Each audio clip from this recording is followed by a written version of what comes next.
катышуучулары, урматтуу Азия мамлекеттеринин катышуучулары.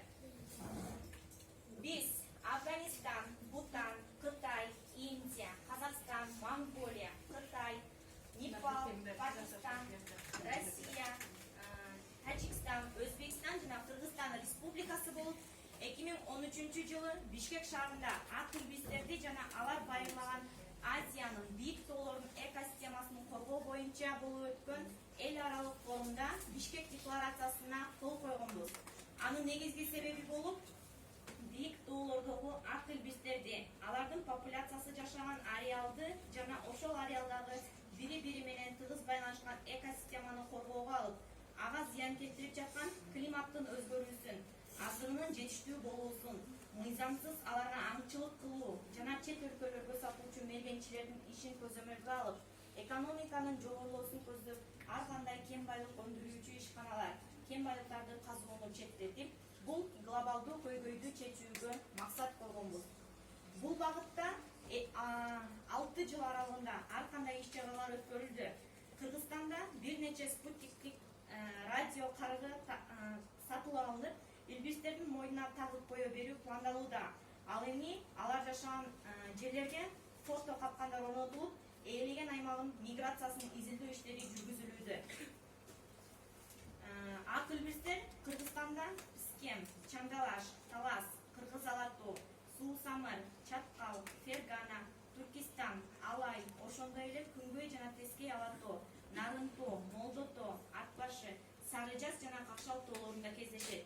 Анын ичинде өзүбүздүн Кара Буура районубуздагы Кара Буура коругунда ушул жылы катталды. Лицейдеги эко-клубдун мүчөлөрү Сабрина Абдыбековна эжеке биз менен бирдикте фото капканды коюуга катышып келишти. Анда эмесе ак илбирстин мекени Улуу тоолор конференциясын ачык деп жарыялоого уруксат этиңиздер. Сөз кезегин Кыргыз Республикасынын өкмөтүнө караштуу Курчак турган чөйрөнү коргоо жана Токой чарба агенттигинин директору Асылбек кызы Айданага берели да Кыргызстан тууралуу маалыматтуу кетели. Терисинен ичип, тебете кийип, бири-бирине ушундай тартуу кылган учурлары да болуп келген. Совет мезгилинде зоопарктар үчүн ак илбирсти Кыргызстандан алдырып кеткен деген да мисалдар айтылып жатат. Бирок эми мамиле өзгөрүп, ак илбирсти коргоо чакырыктары катуу айтылып баштады. Маселен, быйылкы жылы ак илбирске аңчылык кылган бир да учур катталган жок.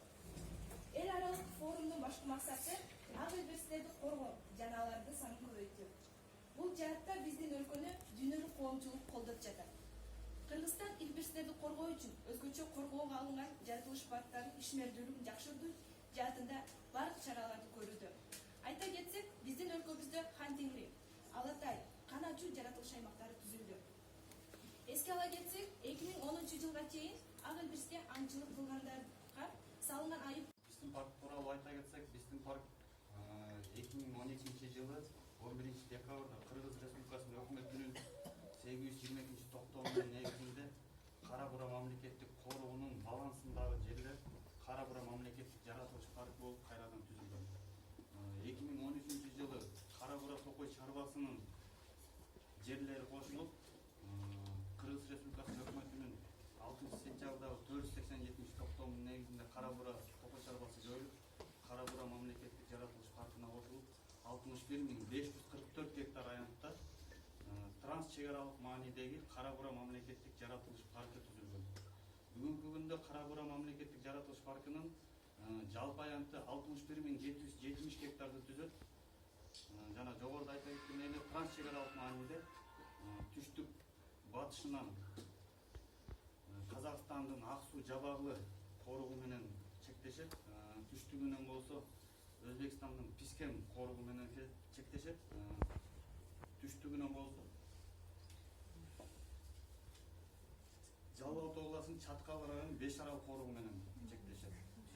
Ошентип биологиялык ар түрдүүлүктү сактоодогу эл аралык келишимдердин негизинде бул 3 мамлекеттин ортосундагы жаныбарлардын миграциясын жана көбөйүшүнө өгүлгө түзүү максатында Кара Буура мамлекеттик жаратылыш паркы транс чек аралык мааниде түзүлгөн парк болуп эсептелинет. Жаратылыш парктын аймагында көптөгөн жаныбарлар, сүт иштеп кумурскалар, балыктар, андан тышкары эндемик болгон гревия тюльпаны кездешет. Кызыл китепке кирген. Бүгүнкү күндө жаратылыш паркында 24 кызматкер эмгектенет. Анын 14-ü токойду коргоо жана сактоо иштери боюнча иш кылат. Бир илимий кызматкерибиз бар, 3 административдик башкаруучу персонал. Бүгүнкү иш-чара боюнча айта кетсем, аябай жакшы, жогорку деңгээлде уюшулган иш-чара болуптур. Бул бир гана Бабанов лицей менен эмес, экинчиден мындай иш-чараларды райондук деңгээлде өткүзсөк деген оюм бар. Албетте, биздин жаратылыш паркынын аймагында быйыл жаз айларында, тагыраак айтканда апрель айларында фото капкандаларга түшкөн. Анда бир көрсөтүп атат. Өзү негизинен 2014-2015 жылдары санак боюнча 1 жана 2 баш көрсөтүлчү, азыр бүгүнкү күндө 3 башка чейин жетет. Жаратылыш паркынын аймагында. Иштерин бул санак жүргүзүүдө көрсөтүлгөн неме боюнча, метод боюнча бул ийистер менен алабыз биринчи кезекте. Ийистерин корукчуларыбыз өйдөнкү зоналарыбыздан көрүп жүрөт. Ошол аябай жакшы өткүзүлүптүр. Уюштуруучуларга чоң рахмат. Жалпы Бабанов лицейинин эмгек жамаатына жана окуучуларына биз сиздер менен дайыма ушундай иштешүүгө даярбыз. Ишиңиздерде ийгилик болсун. Жаратылышыбызды жалпы коргозоп эч ким тие албайт деп ойлойм. Ошондуктан жаштарга ушундай жаш кезинен баштап жашынакай тарбия берсек, албетте келечекте жакшы мамлекет өтүп жатат деген ойдойм. Атоону аралай, акча жаңгак карагай, баарын кыйып сатабыз, балатыга карабай. Эл бес кармап капканга, аркар, кул жатканга, аябай мен машыктым, оңой олжо тапканга. Акча табуу талабым, аскага жол саламын, балапаным бүркүттүн, барамын да аламын. Бардыгын тең атабыз, бардыгын тең сатабыз, табигаттан бай болуп, тамашага батабыз.